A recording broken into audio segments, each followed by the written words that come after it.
আপনি যে জায়গা দিতে চান আমি আজও রেডি আছি। কথা মাথায় ঢুকেছে? কোন এক বন্ধু আপনার এলাকায় বলছে আমার নাকি 5 বিঘে 6 বিঘে 7 বিঘে জায়গা আছে, দেবেন বলছেন, আমি ওয়েলকাম জানাচ্ছি, আপনি আসুন না।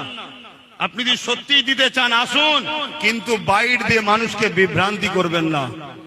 আমি সেই বন্ধুকে বলবো, যদি আপনার সৎ ইচ্ছা থাকে তাহলে কাল বা পরশু রোববার দিন দাওয়াত দিচ্ছি বাড়িতে, সকাল 10টা 11টার মধ্যে আসেন, আপনার সঙ্গে বসে কথা হবে।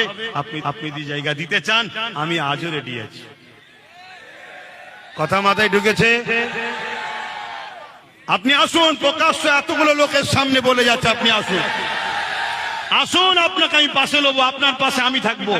হসপিটাল হবে কি হবে না আপনি আমি বসে আলোচনা করবো, আসুন।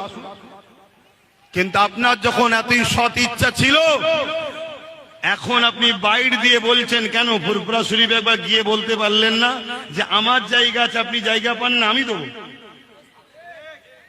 আপনি সমাজের মানুষকে দেখাচ্ছেন যে আব্বাস সিদ্দিকীর আগে জায়গা পাইনি বলছে, এই তো আমি জায়গা দেবো বলছি, তাহলে আব্বাস সিদ্দিকী মিথ্যা বলছে, এটাই প্রমাণ করতে চাইছেন।